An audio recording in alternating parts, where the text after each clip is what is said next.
Assalamualaikum warahmatullahi wabarakatuh. Bismillahirrahmanirrahim. Alhamdulillahirabbil alamin. Allahumma sholli ala sayyidina Muhammad wa ala ali sayyidina Muhammad.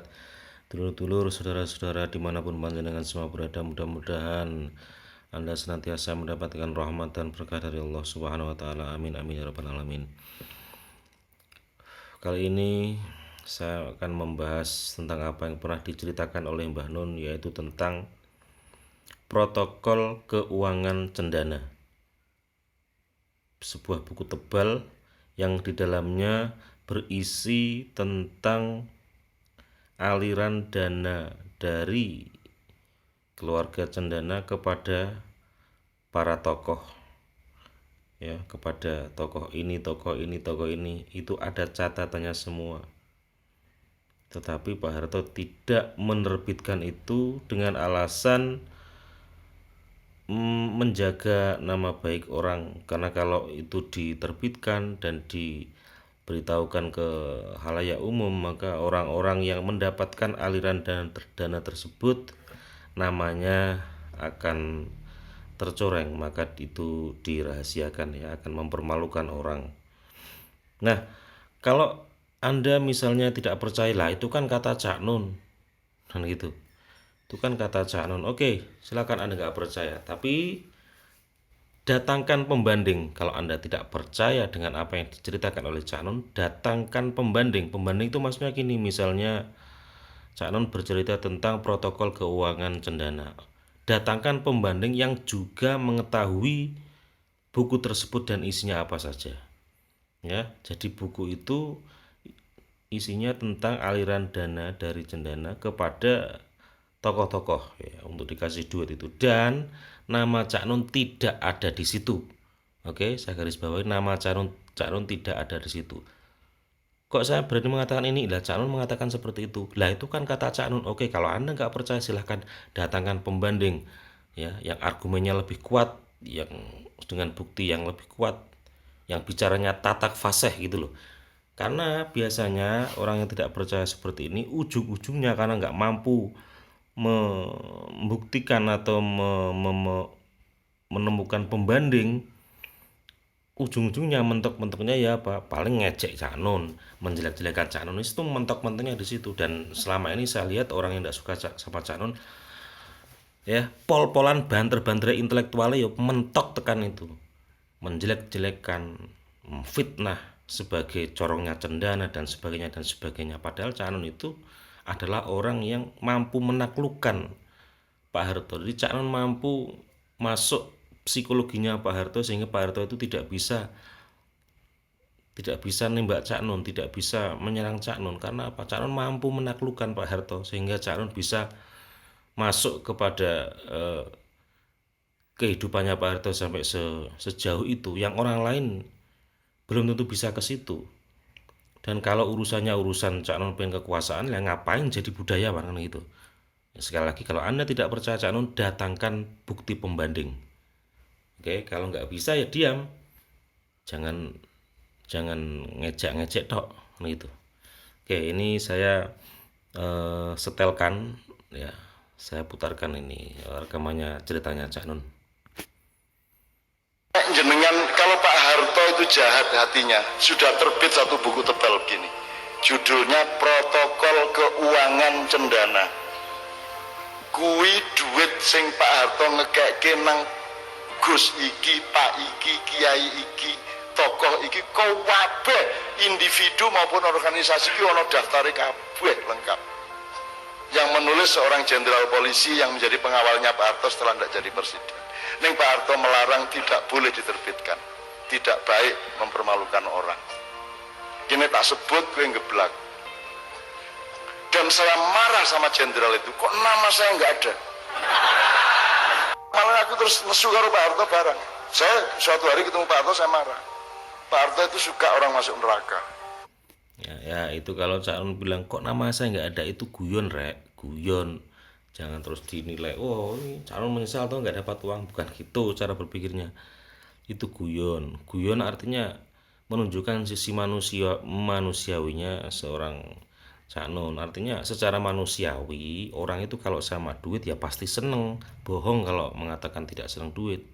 Akan tetapi rasa senang itu kalah dengan cita-cita yang lebih tinggi, yaitu mendapatkan kemuliaan dari Gusti Allah. Lah itu loh maksudnya, arahnya itu ke sana. Oke. Ya, mudah-mudahan ini bisa difahami ya. Jadi ya, dari mana kita mendapatkan cerita seperti itu kalau bukan dari Cak Nun sendiri?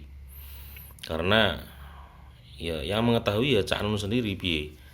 Kalau Anda bisa mendatangkan bukti pembanding, orang yang bisa membantah itu, ya silakan, saya senang-senang aja. Kita bandingkan nanti data yang terkuat yang mana kan gitu. Selama ini kan nggak ada. Ya, paling banter ya hanya memfitnah Cak Nun. Dan di kesempatan tersebut Cak Nun juga pernah difitnah lagi, katanya dapat uang dari Pak Harto hanya gara-gara pernah membeli sedan bekas yang harganya itu 14 juta, dan Cak Nun itu membelinya urunan sama istrinya, yaitu Bunda Novia Kolopaking. Itu masih difitnah jari nih teko Pak Harto. Ya seperti itu, orang yang iri, yang prestasi nggak mampu ngejar, terus benci melihat Cak Nun disukai banyak orang. Mentok-mentoknya ya itu tadi, iri ya. Jadi itu ceritanya ya. Ada lagi ya cerita-cerita Cak Nun dengan Pak Harto itu ya. Jadi Pak Harto kenapa kok tidak istilahnya menangkap Cak Nun? Ini juga pengakuan dari Cak Nun, yaitu apa? Karena Pak Harto itu satu-satunya tokoh nasional yang mengkritik Pak Harto ya, tapi tidak bermaksud untuk mendapatkan kekuasaan. Orang yang tidak pernah minta uang kepada Pak Harto itu Cak Nun. Jadi mengkritiknya bukan karena tendensi pengen kekuasaan, dan itu terbukti kok sampai sekarang Cak Nun tidak berorientasi kekuasaan. Nah, ya. Ini orang yang iri juga akan jawab seperti ini. Lah, itu kan kata Cak Nun. Oke, saya ulangi lagi jawaban saya. Kalau begitu, kalau Anda tidak percaya, silahkan datangkan pembanding. Mampu nggak Anda mendatangkan pembanding? Ya. Apa dasar Anda tidak percaya dengan ceritanya Cak Nun tentang Soeharto? Kalau saya percaya, saya punya dasar, yaitu apa? Ceritanya Cak Nun. Tapi kalau Anda tidak percaya, apa dasar Anda? Kalau dasar Anda adalah kebencian, akuilah ya, tobato. Kowe mangkel karo Cak Nun mbok fitnah kaya ngono, itu orang yang perjuangannya tulus mbok fitnahi kaya ngono. Apa dasarmu memfitnah Cak Nun? Tak takoni mana, dasarmu apa memfitnah beliau? Gitu ya.